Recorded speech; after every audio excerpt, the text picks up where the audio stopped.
Welcome to The Big Rich Show. This podcast will focus on conversations with friends and acquaintances within the four-wheel drive industry. Many of the people that I will be interviewing, you may know the name, you may know some of the history, but let's get in depth with these people and find out what truly makes them a four-wheel drive enthusiast.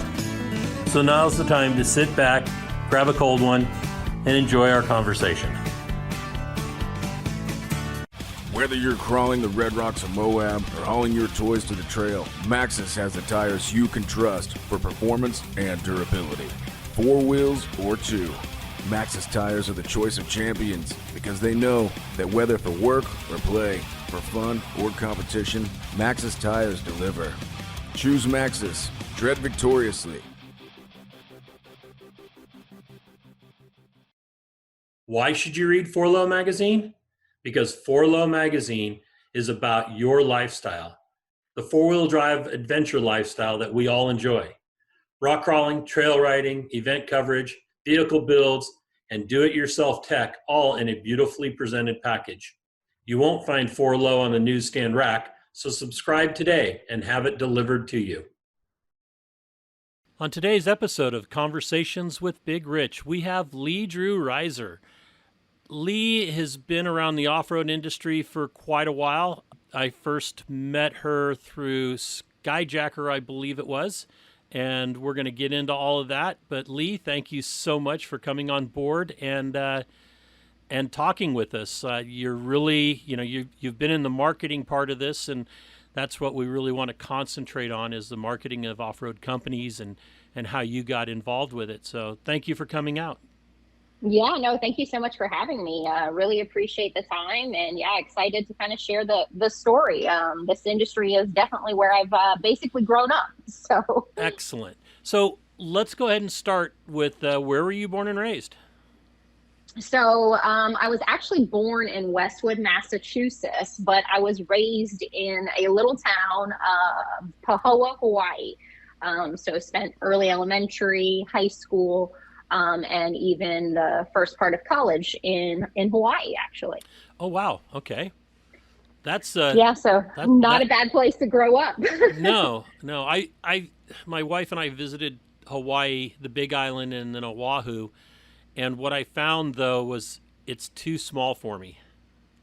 Yes, island fever is a real thing. You can drive across the island in a few hours, so that's not great for antsy people. No, and I'm one of those antsy types, I guess. No, I agree. I definitely had island fever. It's hard when you're definitely confined to just what you can get to in a few hours in a car. Right. So when you were born in Massachusetts, but you moved to Hawaii, at what time frame did that happen in your life? Early elementary school. So basically, I grew up there, graduated from high school and like I said, started college actually at University of Hawaii, at Manoa, which is located in Oahu. So excellent. And which island did you grow up on? I grew up on the Big Island. Island. Okay. Yeah. And then just spent a little time, on Oahu for college. Excellent. And what town on the Big Island did you grow up in? Pahoa. So, okay. Actually, if you saw the lava that kind of went through a few years back, yes. It went through that area. They got hit pretty hard. So, yeah, we actually drove some of the roads back into that area and got within, they had the major road blocked, but some of the side roads, you could get within probably 40, 50 feet of the lava. And it's amazing how that stuff moves across the ground. And the paved road, I would have thought that it was melted up to it, but it was perfect. It was just like a big coating of concrete was laid down, black concrete. Yep. No, it's incredible to see too. Gosh, it comes through, it's a lot of destruction, but it stops in certain paths and you're like, okay, this is completely untouched. It'll make a V sometimes around houses. And like you said, you can see the road, nothing's damaged up until the point of then the lava covers it. So it's kind of crazy. It is really crazy. What was life like? What kind of things did you do on the Big Island of Hawaii for entertainment as you were a kid growing up? Did you surf or anything like that? I did more of the boogie boarding, but Okay. yeah, I was just a mile or two from the beach. So Kohiki area actually there. So yeah, I was quite the beach bum, but didn't get into surfing much. A lot of the guys did surf, but yeah, I spent a lot of time at the beach, and I was super involved in high school and a lot of different things. I was a little bit of an overachiever. I was in DECA, which is a marketing club. I was in FBLA, Future Business Leaders of America. I did Close Up Washington, student body government, yearbook. Yep. So I stayed pretty busy with that. Yeah, I used yearbook to get through all my English requirements in high school. There you go. That's the way to do it. Well, if you see my writing or hear me talk, you can gather all that pretty easily. I was a yearbook photographer, so I don't know how that translates into English, but Right? so Yeah, no, then that's the did fun stuff. did you do any sports while you were in school? I did. So I was a cheerleader and I also ran track. So Oh, yeah, I nice. really enjoyed that. Yeah, I know actually I was digging through some of my boxes of stuff that made it from Hawaii, and I had my little Letterman from running track. Oh, excellent. So And it what was nice. what event did you participate in? I did sprints, so I did like the 50 and the 100. I remember my coach putting me in for like the 400 one time, and I was like, nope, that's not the event for me. I like the quick and easy and get it done. Yeah, I get that. I'm not a runner, but that's obvious. So, when you through high school, you said you were in a marketing club, DECA. You said. Yeah, Distributive Education Clubs of America. So it focuses on a lot of kind of different marketing training, and it really helps prepare you if you think you want a career in the marketing field. So Well, and that's where you ended up. So very good. yeah, yeah. I also did mock trial, and I was toying with law school for a long time. But I said, oh, I didn't want that much schooling. But then I actually went on to get my MBA, so it ended up being the same. But no, I love marketing. Marketing is definitely my thing. I definitely identified that, I think, early on, and stuck with it. So, went to college and majored in that, got my undergrad, my BBA in marketing, and then, like I said, went on and got my MBA as well. Okay. You mentioned that you went to University of Hawaii, but it sounded like you didn't go there for your whole time. Correct. Yeah. No. Then I transferred to University of Louisiana at Monroe, and that's what brought me to Louisiana. How And how did that transition happen from Hawaii to Louisiana? I could see going from Louisiana to Hawaii, but exactly. I know. I actually transferred from a dorm overlooking Diamond Head and Waikiki to a dorm in Louisiana overlooking the bayou, which is just a nice word for swamp. So yeah, no, it was definitely culture shock. But I had a connection here in Louisiana, so transferred for that and thought, why not? I had actually moved here sight unseen, so had not been to Louisiana before moving here. interesting. Interesting. So, did you have any jobs while you were in high school or college? So actually, yeah, I did. I tutored in high school and a little bit in college. So I was a reading tutor. I am a big English fan, so that worked out well. And then in college, actually had a couple part-time jobs. I was a student worker at the university and actually edited a lot of textbooks for our marketing professors. So there's a few textbooks out there that are, I think, still being used today that I think I touched and used, so that was neat. And then I also did some sales stuff. I worked at the Buckle, and then I graduated, I feel like, to diamonds. So got my diamond certification and then was selling retail at Zales while I was in college. Oh, wow. Okay. Yeah, so that was a lot of fun. So you pick out your own jewelry. Yes, exactly. I'm too educated on the diamond side now. I'm like, honey, that's not the good stuff. but he has good taste. So I I tell Shelley we don't buy each other gifts. We just discuss things and then buy what we want or need, and we each pick out those kind of things, so that neither one of us ever feels, probably more so her, that she was let down, And so it kind of creates an area where we don't have any conflict. So no, that's good. So I always tell her, if you want diamonds, go ahead, pick them out, when you want them. And she's done her rings, but she hasn't been real diamond-y lately. I don't know why Really? that is. I think she's preparing for her retirement someday or something. There you go. Hey, they're investments, I always say. Yes, absolutely. So then you end up in Louisiana, and you're finishing your college there. Did you do anything else besides? Was it just the two schools?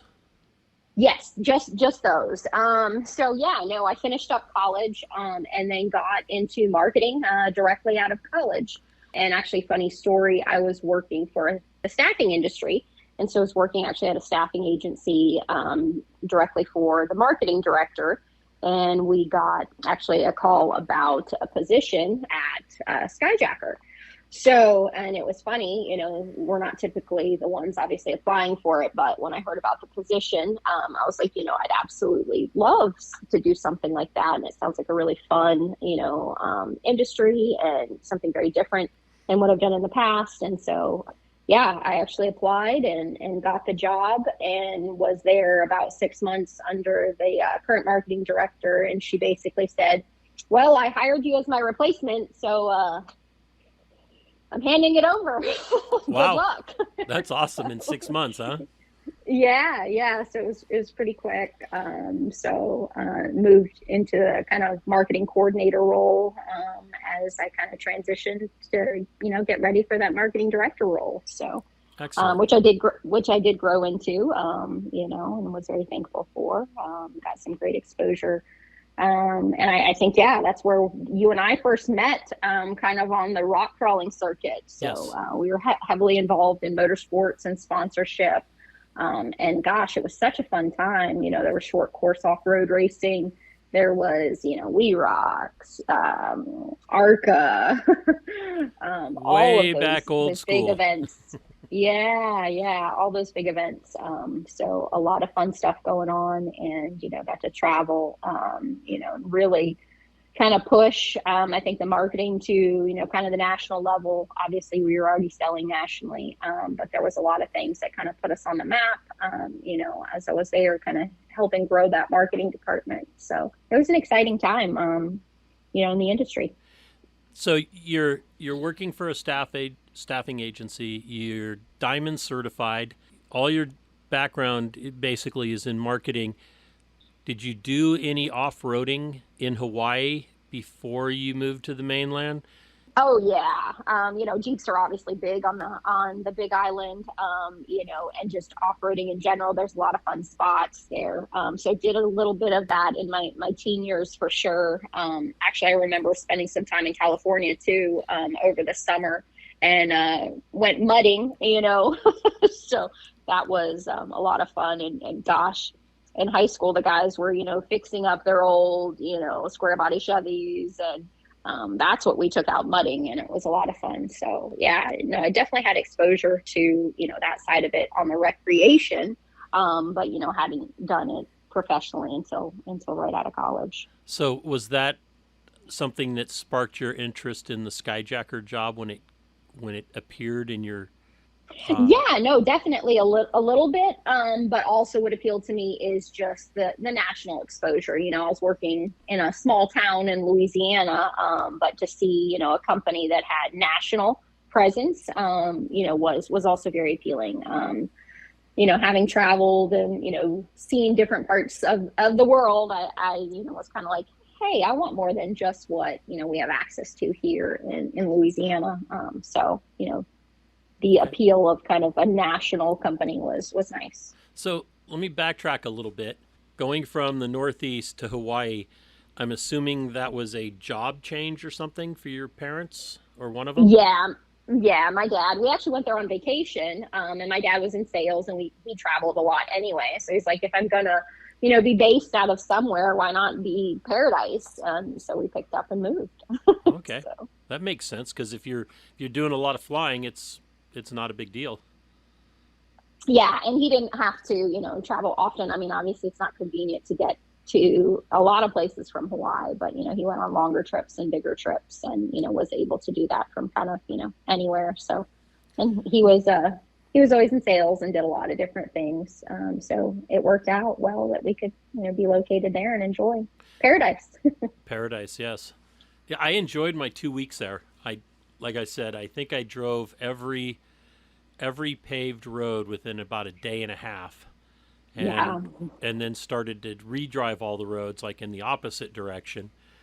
And then we hooked up with with the local Big Island Jeep Club, and they took us out to a number of different places that they go, and really had a good time there, though. Really good time. Good. Yeah, no, it's a nicer place to visit, I feel like, because you can get that taste, and then when you have island fever, you're done. You can go visit elsewhere. Yeah.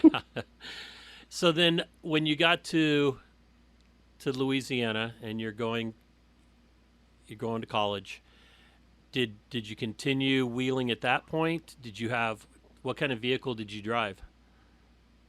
So no, at that point, I think that's the only stint probably in college when I didn't really have like a Jeep or off-road vehicle. We had a pickup truck that was shipped over from Hawaii, but didn't do a whole lot in it. So I was in a car at that time, and so didn't do a lot. I was pretty busy with school. I took 18 hours of college, and like I said, had 2 part-time jobs, one as a student worker and then also retail. So Wow.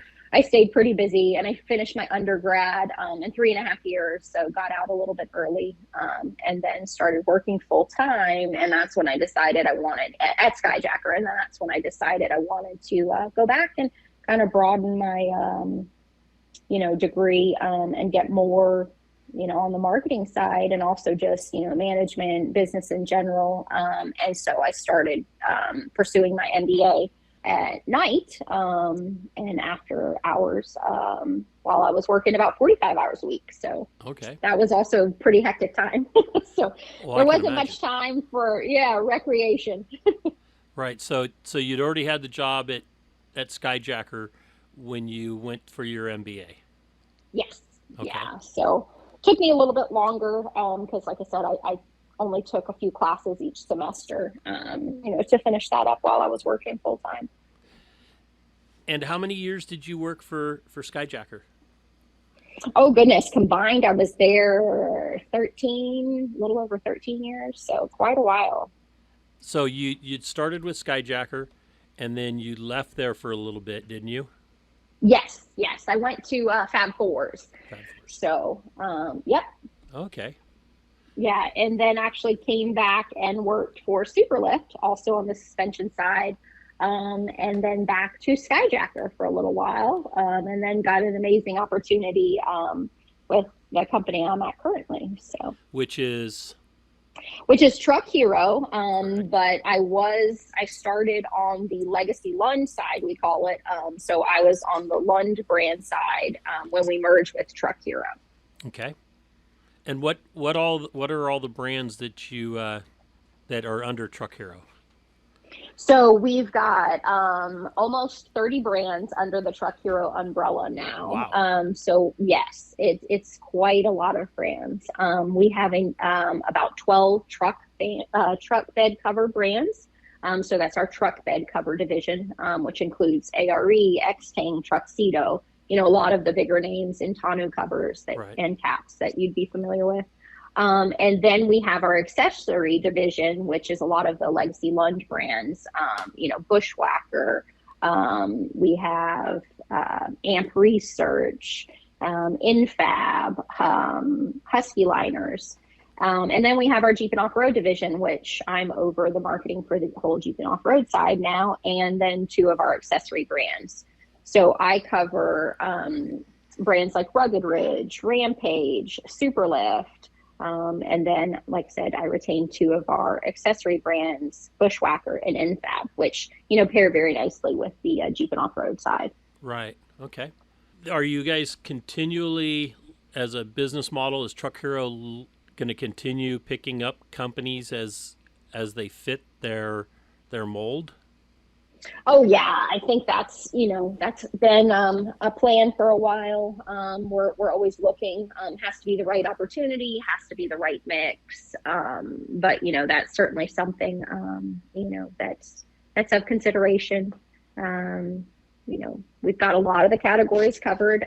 We obviously try and go after the premium brands in the category. Bushwhacker, the originator of the fender flare, Amp Research, the originator of the power step running board. So we like to align ourselves with those brands that are obviously making an impact in the categories that they are in.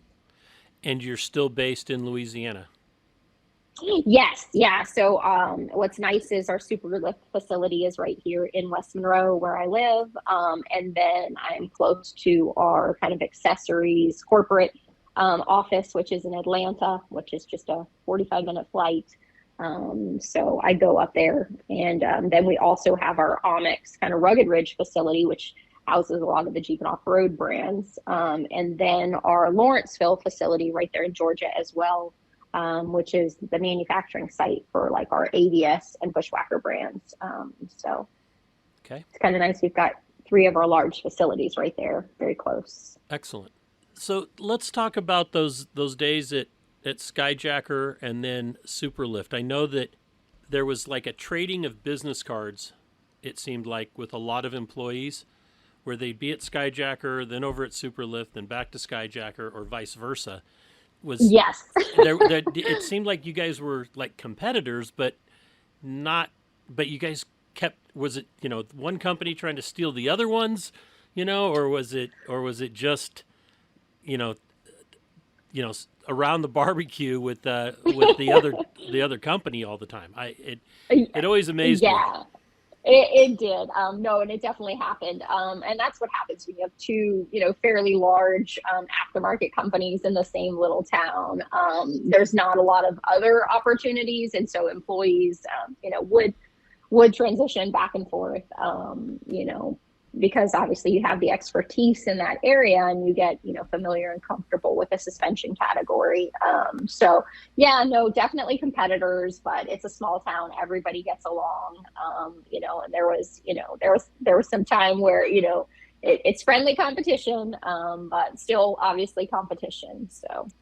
Right. So let's, one of the things that I want to hit on is kind of like what's a typical workday. But before we get into that, let's talk about how somebody wanting to get into the off-road market, say with one of your companies, or, into a position like yours, what's the best process for doing that, say in marketing? Yeah, sure. And I do think, it applies for other areas, but, especially for marketing, yeah, make sure, the area of interest you want to go in, obviously that your education, prepares you for that. So I knew I wanted to do marketing. I didn't necessarily know what industry. The opportunity obviously presented itself for the aftermarket. And I said, yeah, that's, what I want to do. But I think for somebody getting into it, get exposure to definitely the enthusiast side of what, either the brand or industry you want to get in, because obviously that's going to be the customers that you're marketing to. So, if you have an understanding of kind of what the consumer base is, you will be more successful in the products that you market. So I do think you've got to have a passion, for and an understanding for not only the consumers, but the products. And, I do think it helped, I had some exposure to it. And then, once I got into it, I was like, gosh, these people love what they do. And then I got to go out and experience it. I rode in some different buggies, some of the rock crawlers. I remember Jeff Mello. Oh yeah. I was at Badlands Off-Road Park in Little Attica, Indiana, and it was the Real Truck Club Challenge, which Motor Trend, or at the time, four-wheeler Peterson's put on. And I remember it was a guy, Blake, in a Suzuki Samurai, and he invited me to ride along on one of the rock crawling climbs, and I did, and it was awesome. but you get to experience it and see it through their eyes. So I think anybody who's wanting to get into, whether it's the aftermarket or off-road, like have an understanding and appreciation for, what those consumers do with their vehicles, because you'll just be more successful in marketing to them. Right. Nowadays, the marketing seems to really push toward digital over other forms of marketing. Is that really trackable? Oh yeah, the nice thing about digital, the transition to digital is, the digital, you can track your spend, you can see ROI, almost instantly on so many of these platforms, Facebook, social ads, obviously Google pay-per-click stuff. The metrics are there to very easily, say I'm spending X on my marketing dollars, what's my return? Obviously in the earlier days, it was a lot harder to track. You had print, you had all these other mediums to go by, and, marketing was a little bit of, you had to go with your gut, and which opportunities would get you the most exposure. And, sometimes you couldn't track it, but you could definitively say, hey, there was a halo effect, or, we received, more exposure because of this. But, I think with the transition to digital, we're seeing, marketers like to be able to point to those metrics, point to the data and say, we know dollars spent are, obviously generating this type of return. But it's still hard. There's other mediums that are out there, and television, we still do, some great programs, like with Truck U, four-wheeler. We sponsored Ultimate Adventure. Some of those don't have the exact metrics that you can point to with digital, but there's, obviously some other great metrics that you can, and you can point to the exposure that you get. Obviously the impressions, and it's, it's obviously, it's been interesting to see kind of as the field of marketing evolves and, what other opportunities we have out there, but digital plays such a huge role in all of our marketing initiatives now. Right. That's one of the things, being an event promoter, that's been difficult forever, is to figure out how to show that return on investment for companies that are partners, marketing partners. And what I always boil it down to is the off-road industry is really hands-on. I think that the majority of the people that have the spending power have the resources to be able to make big purchases or to keep pumping money into their sport or their lifestyle, are those that are a little older than, say, the youngest, and maybe not as influenced by digital. Maybe they look things up. Sure. But do you find that to be the case? Is or is it the 35 and under that are the spenders? I mean, it really varies by brand. We have so many different products under our different brand umbrellas. It does vary by brand. So, hey, the electric power running board from AMP Research, it is an older crowd, more affluent crowd.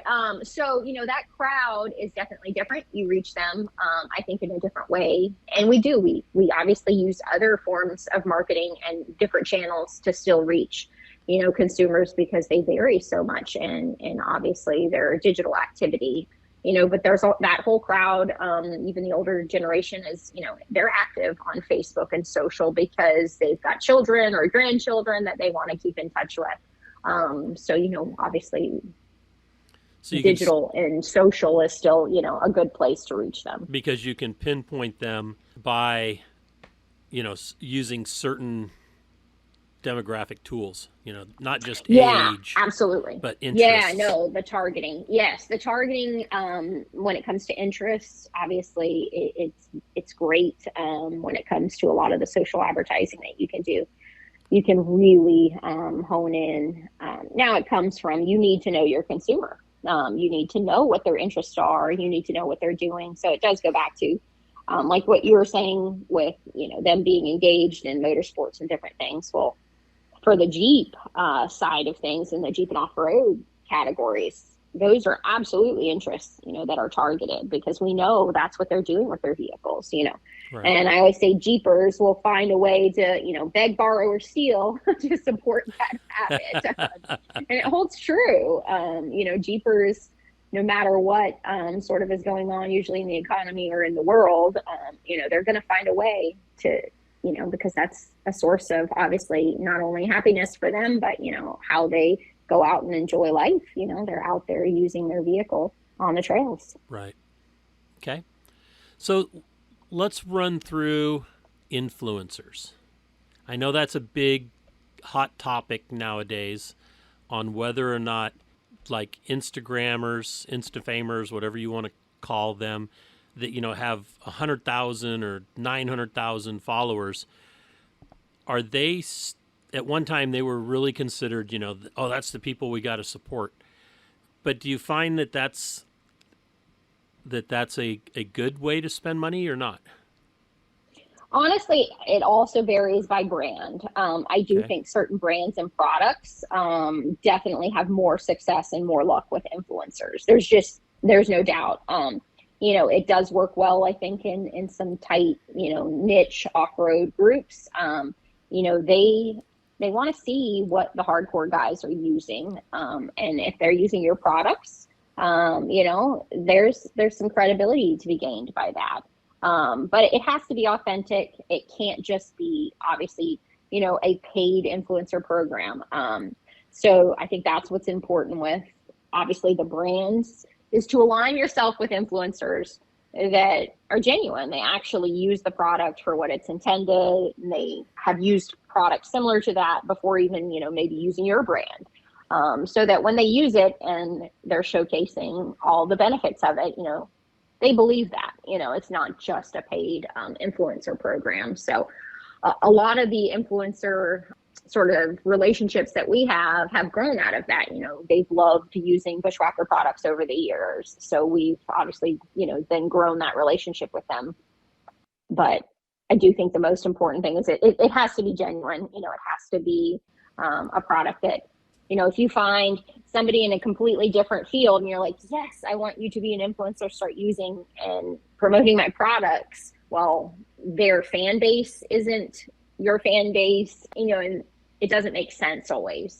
So you just have to be careful, I feel like, obviously with that influencer piece, just to make sure it obviously makes sense for the brand and the product. Yeah, I made a comment on a post that people were talking about influencers, and my comment was, are you really an influencer if you have to tell people you're an influencer? That's a good one. And that's, yeah. I don't know how relevant that is, but it stuck, it just popped, and I went, man, if you're going around telling everybody, yes, I'm an influencer, it just didn't. Are you really one? Yeah. No, you're right. It has to be. And when I think of an influencer, I think of somebody that is making an impact and, credible in that either category or that industry. So yeah, those are the influencers that make sense. Yeah. To your point, if you have to tout, I am an influencer, what influence do you really have? So, like with Duck Fantasy, was that the name of the show? I don't Oh, watch Duck TV. Dynasty. Duck Dynasty. Duck Dynasty. Duck Dynasty. Were you involved with that show? And yes, okay. Heavily involved. Because they're based right there, real close to Monroe, aren't they? Yeah, they're in West Monroe, so okay. This is their hometown. Yeah, no, I lived one street over from Willie Robertson and several of the guys for many, many years. So, no, that was a very great partnership that I think obviously made sense. They became very big influencers, not only in that space, but I mean, it was a pop culture kind of phenom for a little while there. They got tremendous success, and it was nice to be outfitting their vehicles, helping with those builds, and the products obviously made sense for their lifestyle and what they were using it for. then it was showcased on obviously shows and episodes. So that is a perfect example of one, that really makes sense. And when brands can find those types of things in a line and it hits, it can be really big. Right. And Willie came out to SEMA, and it was just a huge hit with that crowd, just because of the popularity of the show, and the fact that he was obviously using his product for to go out there and hunt and enjoy duck hunting. And they spun off, and they also have Buck Commander, which focuses on the deer side of things. So right. Yeah, SEMA is one of those places that it just absolutely amazes me. You'd be walking down, heading over to a meeting or something, and then you come across obviously an entourage and somebody in the middle of that entourage, and I'll look over and I'm like, okay, who is it? And I have no clue. But it's because there's so many different aftermarket industries, or leaves or branches on the aftermarket tree, you might say, that you never know who it is, unless you're part of that world. Whether it's a drag racer or an IndyCar driver or somebody that has a body shop show or a tow company or whatever, if you've never watched the show, you're always wondering, who is that? Right. And then in Vegas, of course, everybody wants the MMA guys. Right. Yeah. No, it is always funny to see kind of the variety out there. This year, SEMA was very interesting because of, coming back after a year of not being there because of COVID, and then opening up the new West Hall where like all of the truck accessories and 4x4 were pretty much over, in that hall.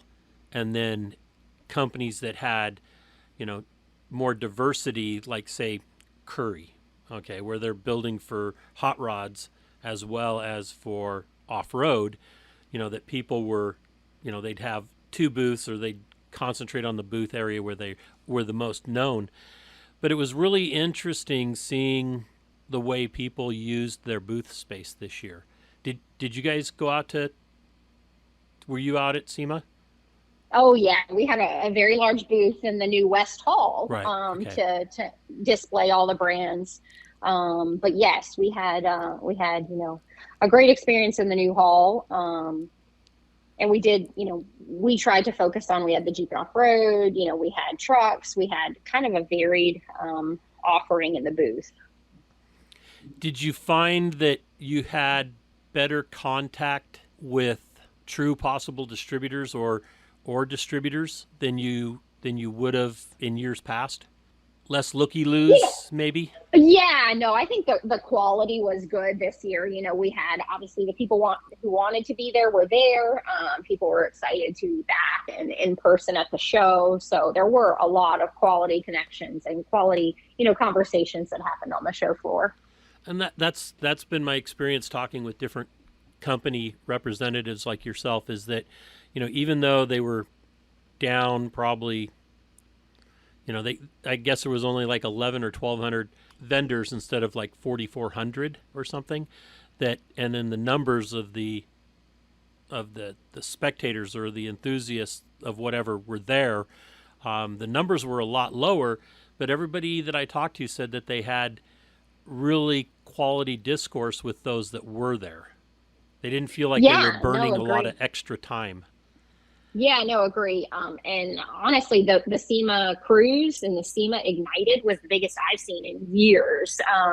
So that was also nice to see, that kind of that crowd gathered and stayed, and we're excited to see the vehicles as they came out. And then obviously like the drifting and some of the exhibition stuff that was happening at SEMA Ignited after the fact was, it was nice to see an engaged crowd there. Right. The guys drifting, I'm going to blame Lauren Healy on this. He was out there drifting his Ultra 4 car, and the smoke was heavy enough to shut down the monorail station. Oh my gosh, I did not realize that. Yeah, it set off the fire alarms, and it shut down the whole system. And we were we were standing in line at the top because we thought, okay, we'll get out of here a little early so that we can, we're not going to be in the crowds. Of course, there weren't that big of crowds. And Right. the smoke had already filled up and they'd already shut it down by the time we got to the top. And it was like, Oh, oh my wow. Lord. So we waited about an extra half an hour, 40 minutes or so. For that. Yeah, but we talked to a lot of people and exchanged cards while we were in line. So it worked out really well. But I'm going to blame Lauren Healy for that. Whether it was his car or not, somebody said it was. So that was good enough for me. There you go. So then let's talk about a typical work day or a work week for Lee. So a work day, right now it's still a lot of conference calls. I think this past year has really taught people that working remote, there's obviously a lot of ways to do it. So I do work remote, but I travel. I still go to the different facilities. But for the most part, if I'm working from home, each day consists of a number of teleconferences. And then obviously a ton of emails. And then reviewing content. I work with, the designers, the different web teams. And so as the brand director, we've got to have our eyes on all those different pieces of content. So when we've got new promotional banners that are needed, I've got to review those. Are those ready for web? Social ads, are those good? Does the content match, what we're trying to obviously portray to the consumer? Is it targeted for, if we're targeting specific, categories or demos, does the content, and imagery speak to that? And I've got to put on different brand hats, in a day. So it's a lot of that. It's obviously coordinating with the sales team for the big promotions that we do on the marketing side, whether it's our D2C sites or our B2B support. We still have a very large channel on the WD side. So wholesale is a big focus for us. So reviewing catalog pages, content for that. We do obviously a lot of marketing through that channel as well. So yeah, I think a typical day is emails, conference calls, and a lot of content reviewing. In marketing, you've got to be up to date with, graphics and design and kind of what's new and what's out there, because you want your brand to obviously stand out in the best way possible, which all comes down to the content that you're pushing out and creating. We all know content is king. So, right. But yeah, I think a typical day also includes, reviewing stuff for social. We have tons of Facebook, Instagram pages for all of our different brands, and we review, user-generated content because we like to share content that, is generated from the people using our products. So that user-generated content gets reviewed, and we work with the marketing team, and we have marketing specialists that help fill that content out, and it's just reviewing it and making sure it gets out in all the appropriate channels. So do you guys chase hashtags then? Are there certain hashtags that you look for? Oh yeah, no, definitely for our brand, we have our branded hashtags, which obviously do generate good user content. But we seek out content just by actually looking at what we're tagged in. So not only hashtags, but just kind of using that social tool to listen to what consumers are doing. Sometimes you see crazy builds and you're like, oh wow, that's what they're using flares for now. That's a different look or take on it. And you can see the trends too. Paying attention to that user generated content and how your product's actually being used, is important, not only for kind of marketing, but also for, future product ideas and, how you launch and bring stuff to market. So, are your brands, when there's a new vehicle, do you guys try to be first to market? Yes, that's actually a very big important thing for us. As soon as a vehicle comes out and we can get data on it, we're, starting to produce product for it. Interesting. I know that watching the lift business, so lift and bumpers, it always appears that everybody's trying to get that first vehicle off the assembly line, or to find one so that they can take it apart and then reverse engineer the brackets and the bracketry and geometry and all that kind of stuff. And I would imagine that the same happens for your product lines. Or can you guys go more off of schematics provided by the manufacturers? And do manufacturers even do that? Yeah, no, a lot of it is from CAD data, and we do participate in like the tech transfer program with SEMA, and then also any programs that the OEs offer to get access to that ahead of time. Because if you wait, you're already behind the ball, because a lot of the products obviously, just take time to develop. But those line extensions are so critical for us that we've got to stay out in front of them. So yeah, we're using kind of as much as we can on the tech transfer side to develop stuff from data. Okay.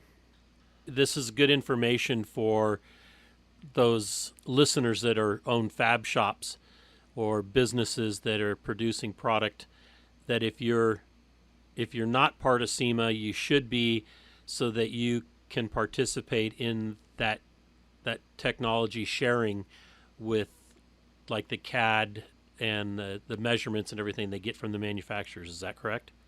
That's correct. Yeah. So SEMA Garage, so there's one in California. Now they just opened a location in Detroit. They also offer measuring sessions for SEMA members. So as soon as they get access to vehicles, and sometimes they get access to them ahead of time from those manufacturers, they actually bring it in and they will let you digitize and scan, and get up close and personal with all these new vehicles.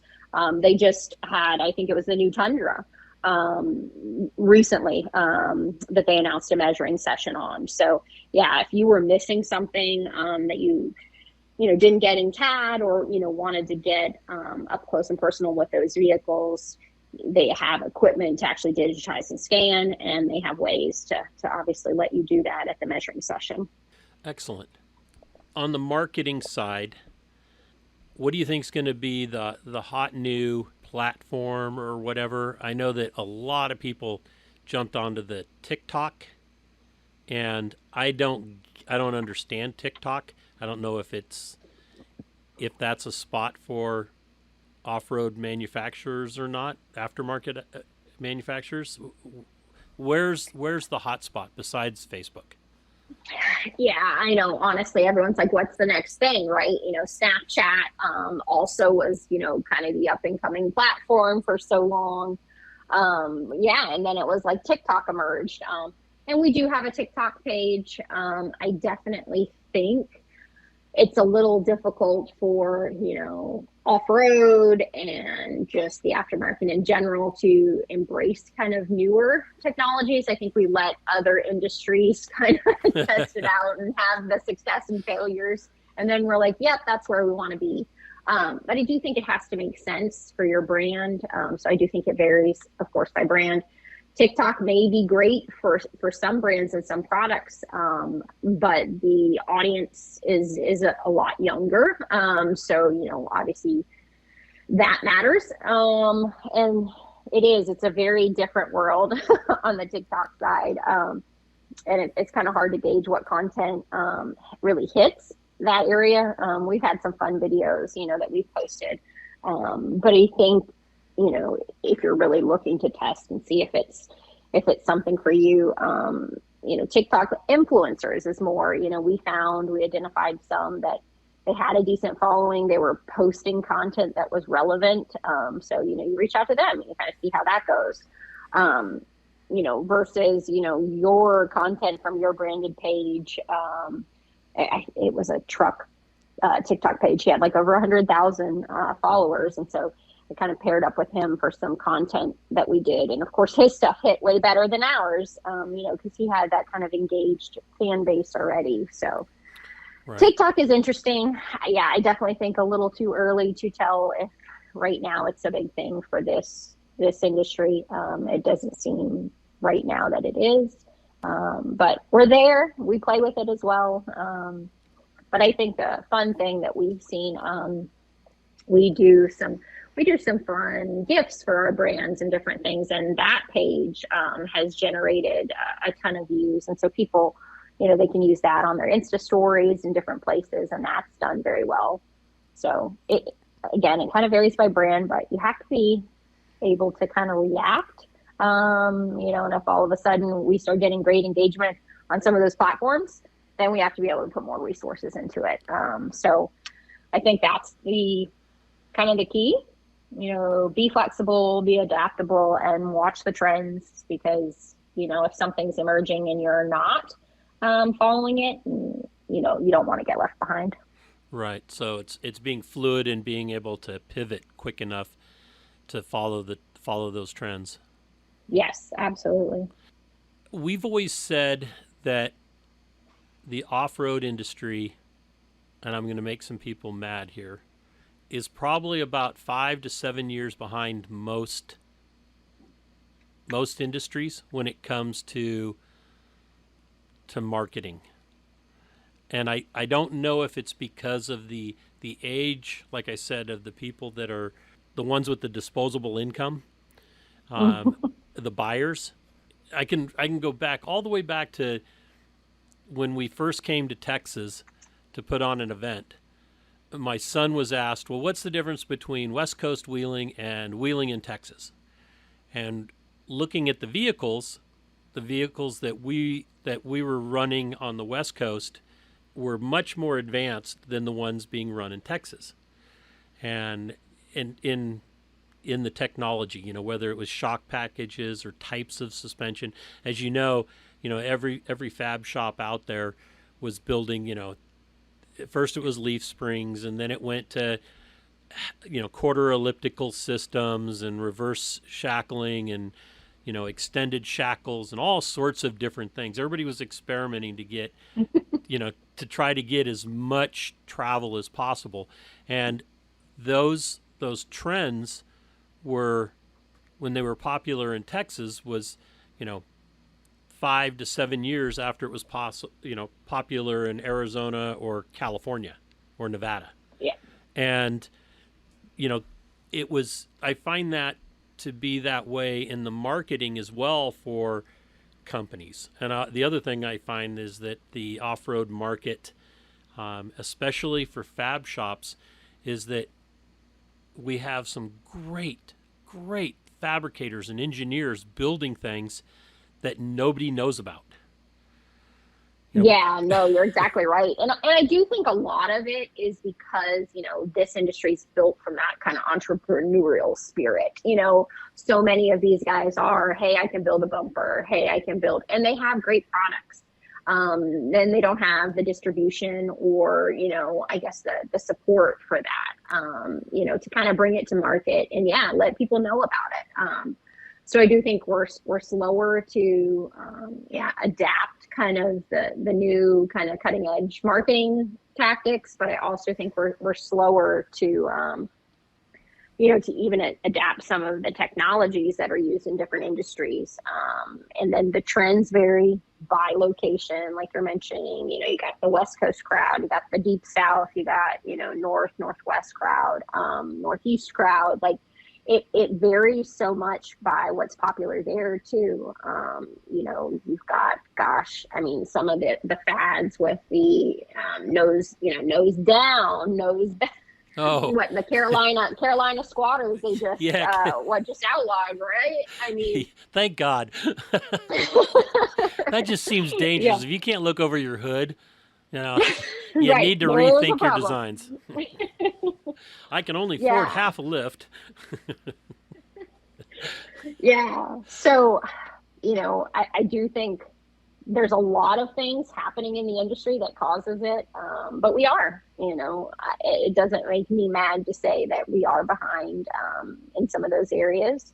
It just gives us, more to grow into. And I also think by the time we adopt it or we utilize it, we kind of have maybe some of the learnings from the other industries, which can be an advantage too. Right. So, well, one of the things that I've tried to do is I was really late getting to Facebook. My kids and my nephew and the young, everybody that a lot younger than me started off on Facebook, and I guess it was more youth orientated. Now, the youth look at it and say, well, Facebook's for old people. Yes. Because it's transitioned. So, you think that I think Instagram was that way, and I think that you're going to find that, Snapchat and then TikTok and whatever else comes up is going to be the same thing. It's first designed by the youth or people that are younger, and then it's by the time they move on to something else or they stick with it, it's their generation that uses it. But then the older generation starts getting into it, especially when we find out it can be used as a marketing tool. Yeah, no, and honestly, like with Snapchat, that's what I think is happening right now. I know many parents that are getting on because they've got a teenager that's on it and they want to obviously see, but then that becomes the way they communicate. Like they are on that platform together, and there's more communication happening there, and so they want to be there because their children are, or their grandchildren, or whatever it is. So I think you see that with Snapchat right now. Even just personally, I'm seeing that trend. Like there's a lot of people. I'm like, you have Snapchat? Yes, got on it because, my 18-year-old, I communicate with her that way. And I'm like, wow, okay. So yeah, I do think you'll see a little bit of that. TikTok, probably the same way. A lot of kids or teenagers are getting it. Parents want to be able to monitor. So that crowd is getting there.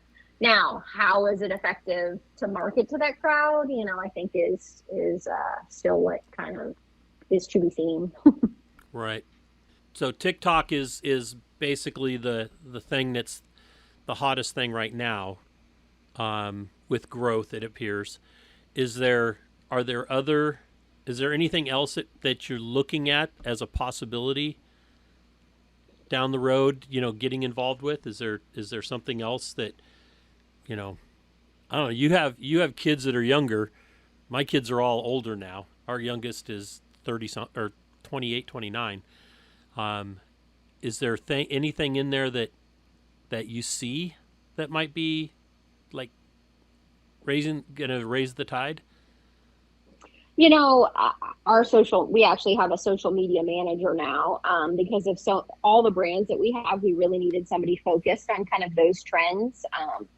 So he does a lot of looking on it. I think there's a lot of noise out there. There isn't something that's kind of, this is going to be the next, or, no clear winner right now as far as, okay, yeah, a lot of people are gravitating towards this, or a lot of people are starting to use this new platform.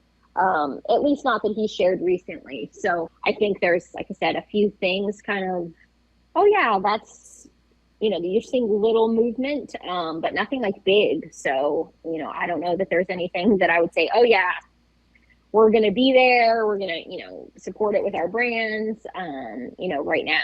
So there's a lot going on and going into 2022 that I'm sure we'll review. But right now, I don't think there's a clear, answer for what's next. Okay.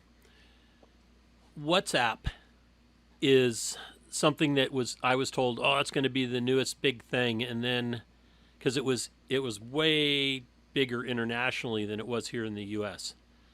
Right. And then it just seemed to kind of like die off, and I don't know if it's died off or it's just people haven't started using it here in the United States like they do other places. Do you guys have a presence over there? Internationally, some of our brands are really strong.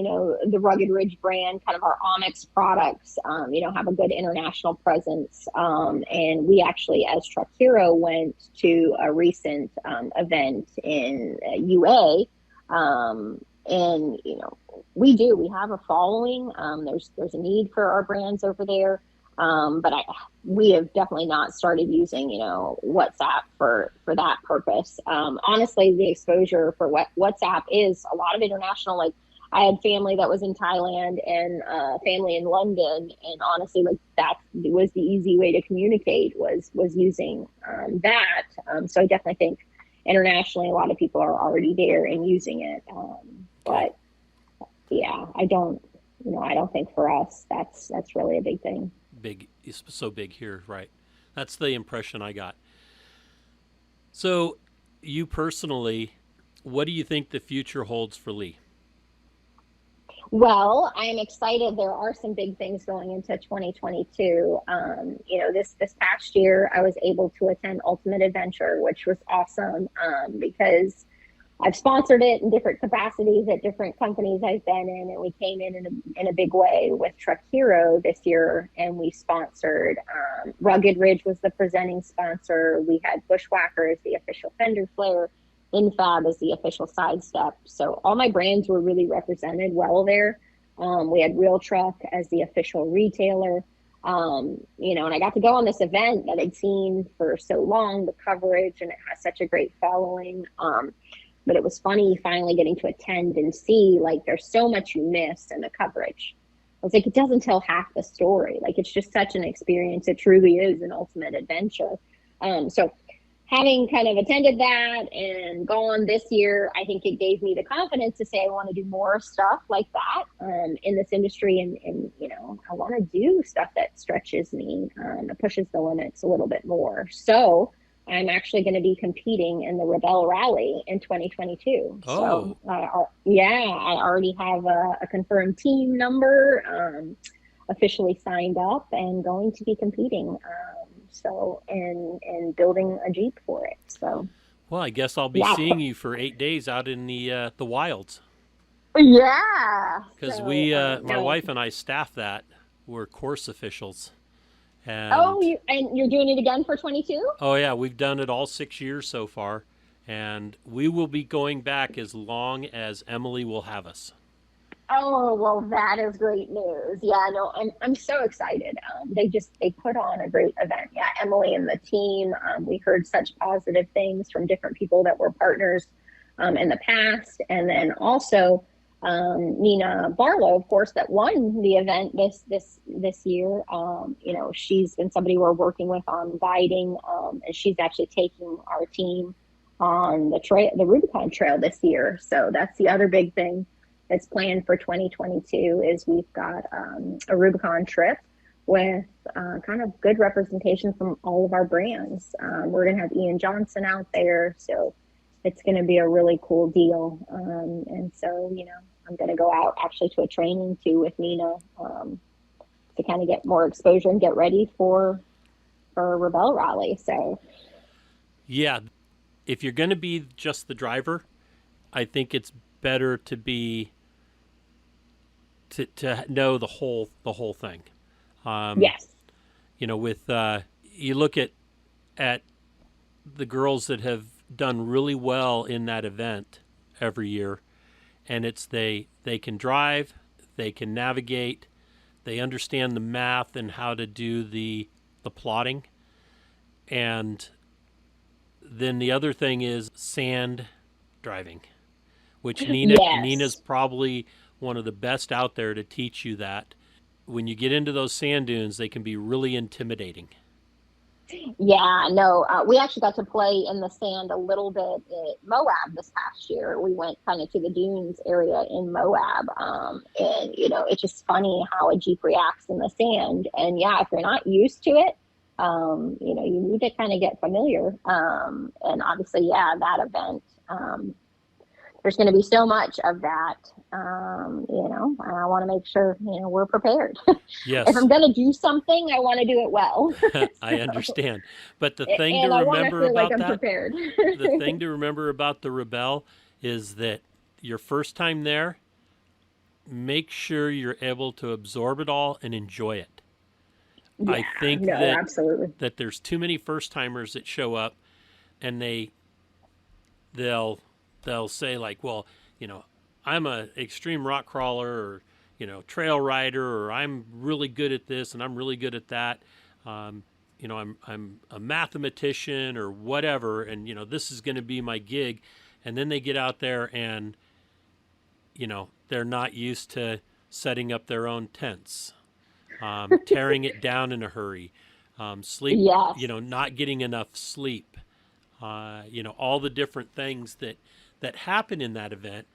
You have so many new things, maybe not new things, but things that a lot of the competitors maybe haven't done a lot of because they've always had their support system, which, Yeah, you no, know, exactly. and out there you don't have your support system. You know, I had Yeah, no. a couple of people that I've interviewed that say, "Oh yeah, my wife wants to do that." You know, how do I get involved? And I'm like, you're not going to be, because you know, your wife or girlfriend or whoever you're sponsoring is they're on their own. You know, we Yes. have the mechanics there, we have the course staff. We're going to make sure everybody is safe, and everybody's going to continue to run, no matter what happens. But you know, you're not coming along to change a tire for them. There is no chase crew. Yeah, no. And that's why, like I said, I think I needed the confidence that I got from Ultimate Adventure being out there. You know, we did sleep in tents. You know, one day there was not facilities, and the guys are like, "There's the creek," and I'm like, "Oh my gosh, I'm not going to be the girl and not do it." So at like 10 o'clock at night, because we got into camp late, I literally was setting up my tent in the dark. But I was like, I'm going in the river. That's what's happening. It was pitch black. We had literally like the little headlamp. So yes, there was river bathing that happened. And then actually I get out, you know, I'm like, oh, that really wasn't so bad. And then the guys were like, yeah, so the water moccasins we saw earlier, yeah, we failed to mention that. And I'm like, so good thing they didn't say that before. Otherwise, there would have been no creek bathing happening. Well, you don't have to worry about that. There's shower trailers on the right? Rebelle, and really a Right. great cook. Yeah, no, the food thing was another thing. So we had obviously ARB fridges, and we had to like figure out, you know, like how to, you know, hey, we're camping for the next 2 days. You guys better stock up and what food, and then only what you can cook at camp. And so that was an interesting experience too. So I was like, oh, I'm roughing it more here than I will be at Rebelle's. Yes. But I will have the same tent because I was so pleasantly surprised with, I had a shift pod tent with Oh, the yes. ease of setup and tear down. And you've probably seen those out there. Yes. It's so great. I was like, it's rare that I talk about a product that I've been like, this was awesome. I did. I thought it was so great. I actually practiced, you know, like, hey, setting it up and tearing it down in the dark with a headlamp in my yard before I went to UA, because I was so scared. The guys were like, you got to be self-sufficient. You got to do your deal. And I'm like, oh, I will. So I literally could set it up and tear it down like in 5 minutes. It was great. Good, because that's going to be good experience when you're on the Rebelle. The Yes, whole idea is to that get back in camp when there's sunlight, but that doesn't Right? always happen. No, same with UA. Like I said, we had breakage and there was stuff that happened, and it was like, yeah, it's pitch black. So put that little headlamp on and do what you can do. Excellent. Excellent. Yeah, Well, no, good. so I'm excited. So personally, you know, and I think professionally it'll be fun as well. You know, I've done a lot of things over the years. You know, I was reading back not too long ago. I was going through boxes and found Off-Road Industry magazine. I don't know if you remember that, but they had done some features on High Riser, and I was just 26 then, and you know, they did a profile. It was called Gender Bender, and just, you know, kind of what it is to be a woman in this industry and make it. And you know, it was exciting to kind of look back. Gosh, that was a long time ago, and kind of, you know, where I am today and just where other women are in the industry and really pushing the boundaries. I think it's an exciting time. I agree, and I'm so happy to see that, and that there's so many opportunities for women to get involved in off-road. There's a lot of women that enjoy off-roading, even though, you know, it's always been portrayed as a man's sport or hobby. That's, you know, when we get in the rock crawling and we have, you know, teenage girls that are competing now, and they maybe you know, their dads may be spotting them or whatever, but the watching those women just expand their horizons and become so capable, conquering their fears, you know, that you're providing them with a basis in the future that they can do anything.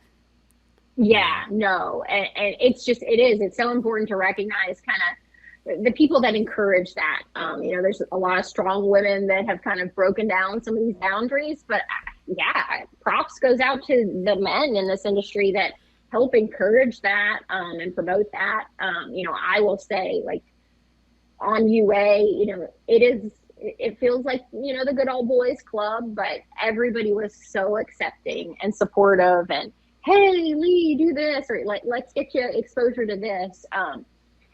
And those people that encourage, they give you the confidence to, hey, I can take on the next challenge. Let me try that myself. I want to do that. And it can be intimidating, but those people, that encourage you to do, anything, they matter too. Yes. So. Absolutely. Well, Lee, I want to say thank you so much for coming on board and discussing your life and your history and your background and where you're going with our listeners. And I'm sure that we're going to get a lot of positive feedback on this interview. It was great. And again, thank you so much. And I hope you all the success that you ever want in any endeavor that you choose to go after. Oh, thank you. No, I appreciate getting the opportunity to talk about it, and all you do to highlight not only the off-road industry, the sport, but also the great people that make it up. Because I think this industry is built so much on relationships and people. So I appreciate you highlighting that and giving everybody this great forum to talk about the history, because it's important. It's what built us. Correct. All right. Well, thank you very much. And I'll see you on the Rebelle for sure. If I don't see you, we'll probably see each other at Easter Jeep. Who knows? For sure. Yeah, no, thanks. Okay. Thank you. If you enjoy these podcasts, please give us a rating. Share some feedback with us via Facebook or Instagram, and share our link among your friends who might be like-minded. Well, that brings this episode to an end. Hope you enjoyed it. We'll catch you next week with Conversations with Big Rich. Thank you very much.